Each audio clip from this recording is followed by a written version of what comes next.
Good day buddies, hope you're doing great. In today's video we'll be having an update on my Diacamma colony who just turned 1 year old. I will also share some tips on keeping them, including a forbidden technique in extending life of a colony of this species. Anyway, welcome back buddies. And for those new to the channel, you're also welcome to DColonyyt.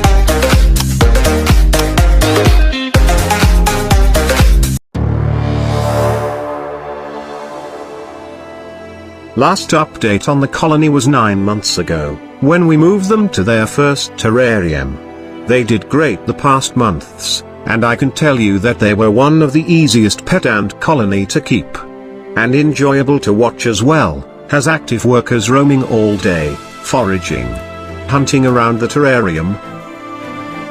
Anyway, this are Diacamma buddies. Aside from sugar, water, and honey, they also accept fruits as source of carbohydrates. Look at the presence of the springtails. They also flourished here upon their introduction to the setup. Cleaning, consuming waste products produced by the ants in the terrarium, which they also dispersed to the setup to fertilize the plants. Speaking of the plant life, the turtle vines is growing well in the setup, helping to make the setup as clean as possible, by absorbing the waste products of the cleanup crews, which can harm the ant colony if those waste, or fertilizer builds up in the terrarium. A helpful cycle present on every bioactive setups, making a healthy living environment for our pets. About the cleanup crews, one of them named the isopods didn't do well in the terrarium. I mean, they do well, but the terrarium isn't. As they killed the mosses we planted here, they dug them up, causing them not to survive.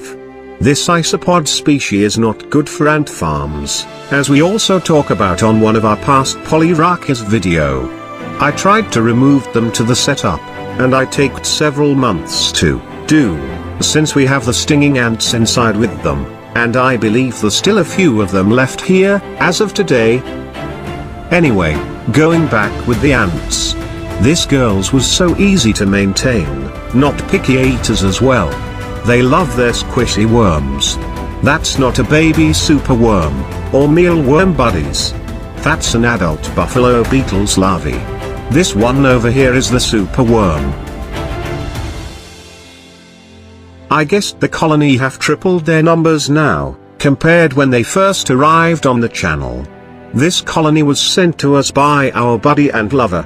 I'm really enjoying keeping this great ant colony, big thanks to him. Not only for the ants, but for being one of the first few subscribers, supporter of the channel. And he sent us another colony again buddies few months ago. Let's check that new colony later.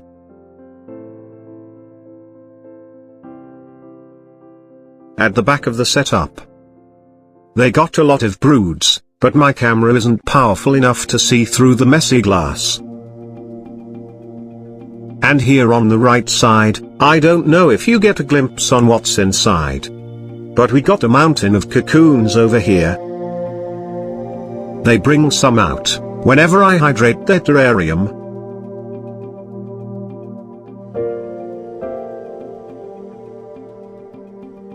Anyway, the most challenging part of keeping a colony of this ants is probably the drone hunting part. Cause a colony of them isn't run by a queen, like a typical ant colony, but instead run by a mated worker, called the colonies, which we also catch laying eggs on their past video.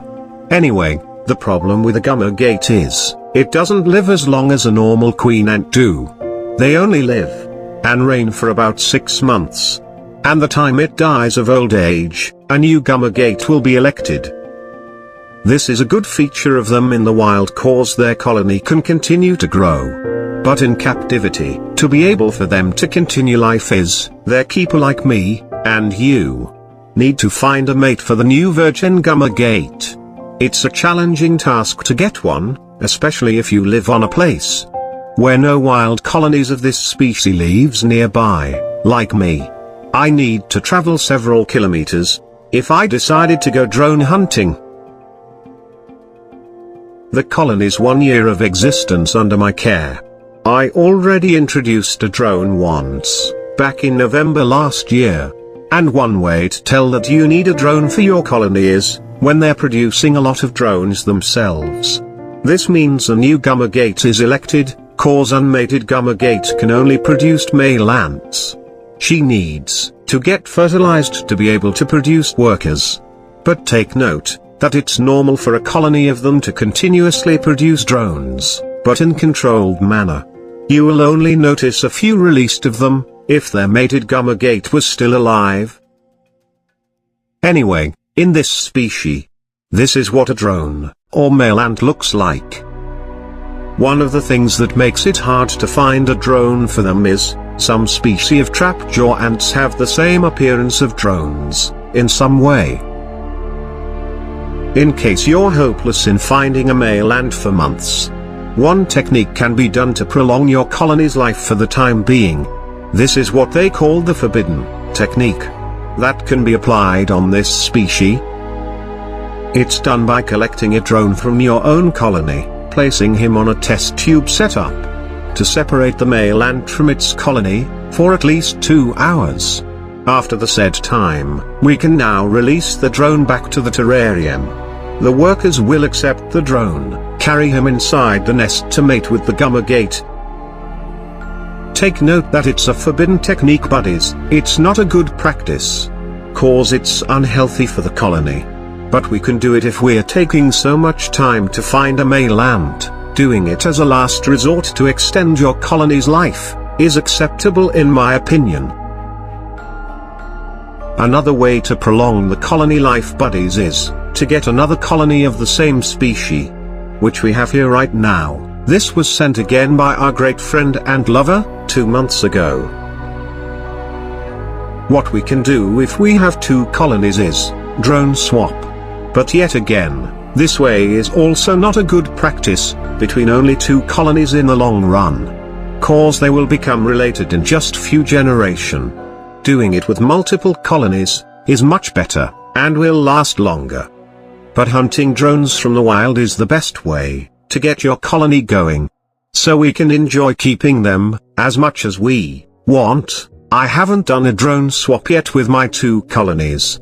I will only do it, buddies, if I'm too busy and doesn't have time to spend on drone catching. And lover sent us this colony asking if I want to do an experiment on how long will the 2 colony last if drone switching is done continuously between only 2 colonies. I refused to do it, buddies, but let me know what do you think in the comments. Anyway, I transferred this colony here a month ago from their tubs and tubes setup, so I can film the actions inside the nest, but right now, I think this is not a good setup for them. As more workers is dying than usual, some larvae also disposed by the workers. We review an ant farm like this before, but I guess it's not good for this species. I plan to transfer them to another setup after filming. But look at this mold, buddies, or whatever it is. It's not here yesterday when I checked them. But with, or without the mold, the transfer was already on schedule. I just hope you have learned something from this video, guys. Be a genie for the first time, by granting my wish and tapping the like and share button, that would help a lot. This is DColonyyt, saying goodbye for now, but hoping to see you on my next videos.